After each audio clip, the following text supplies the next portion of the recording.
Today we'll be discussing error correction. So if you are interested in watching that, then please keep on watching. Let's look at the first question. Okay, तो क्या है question? Many of the question appeared in the question paper are too difficult to solve. मतलब क्या है? इस question paper में ऐसे बहुत सारे question हैं जो solve करना बहुत ही ज्यादा difficult है. Too difficult to solve मतलब बहुत ज्यादा difficult है solve करने के लिए, right? तो यहाँ पे बोलो तो error क्या है? अब देखो error होगा इस part में. क्यों होगा error? क्योंकि many of the question देखो क्या है? Rule क्या बताता है कि many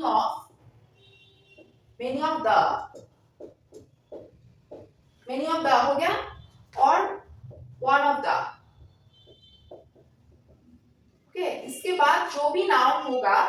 वो प्लूरल नाउन होगा pn मतलब प्लूरल नाउन होगा many of the और one of the इसके बाद जो नाउन होगा वो प्लूरल नाउन होगा तो यहाँ पे बोलो तो प्लूरल नाउन कौन सा होगा क्या होगा many of the questions question नहीं होगा क्वेश्चंस होगा like I said that many of the और one of the के साथ हमेशा नाउन जो होगा वो प्लूरल होगा ओके अंडरस्टैंड ओके नेक्स्ट देखो he hates everybody and everything who reminds him of his blunder वो हर किसी को और हर चीज को भी हेट करता है जो उसे उसकी गलतियों के बारे में बोलता है या फिर याद दिलाता है ओके अब बोलो इसमें एरर क्या होगा देखो he hates everybody ओके हुआ इसमें कोई एरर नहीं है एंड एवरीथिंग मतलब चीज किसी चीज के बारे में बोल रहे हैं राइट एवरीथिंग सब चीजें उसके बाद चीजों के बारे में बोल रहे हैं हम तो उसका कभी हु होगा वो नहीं होगा वो किसके लिए होता है अगर पर्सन के बाद पर्सन के लिए होता है हु ओके अगर ये नहीं होता एवरीथिंग नहीं होता तो राइट होगा कि he hates everybody who reminds him of his blunder क्योंकि everybody के बाद who होता ही है राइट पर्सन के बाद who होता है लेकिन चीजों के बाद क्या who होता है नहीं होता है राइट क्या होता है बोलो that होता है he hates everybody and everything that reminds him of his blunder okay then देखो yesterday I met a man who was blind with the right eye परसों मैं एक इंसान से मिला जो अपने दान आंखों से वो अंधा था ओके तो इसमें एरर होगा इसी पार्ट में क्यों होगा error if you have watched my blind plus appropriate preposition का video you will already guess the right answer मैंने ब्लाइंड के ऊपर एक वीडियो बनाया है जिसमें बड़ा बड़ा करके लिखा है ब्लाइंड थंबनेल पे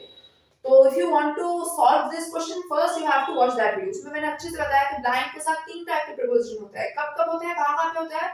you will watch that video to understand that you should watch the video to understand that I would say okay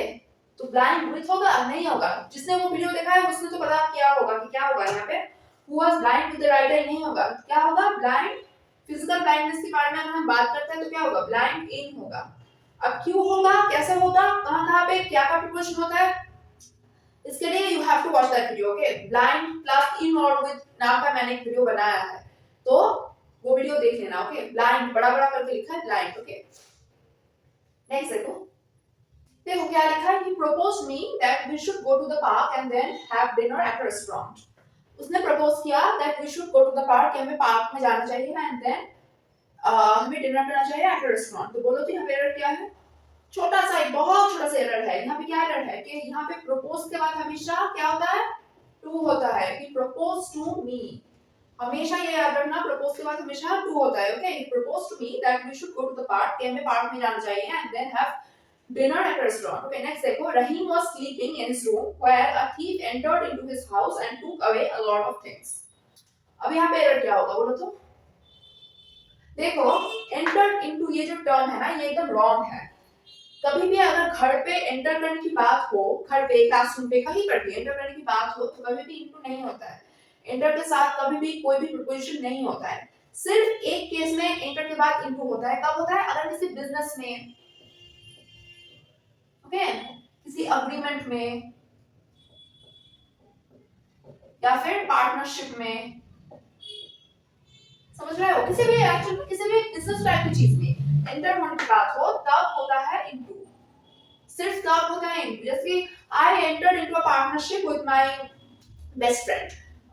for a trading company वगैरह ओके तब होगा इनटू तब इनटू राइट होगा लेकिन लिटरल सेंस में अगर किसी घर पे किसी भी घर पे यू नो क्लासरूम पे घर पे मॉल में पार्क में किसी भी चीज पे एंटर होने की बात हो रही है कदम रखने की बात हो रही है तब एंटर के साथ इनटू नहीं होगा एंटर के साथ एक्चुअली में कोई भी प्रीपोजिशन नहीं होगा तो क्या होगा he was sleeping in his room where a thief entered his house and took away a lot of things okay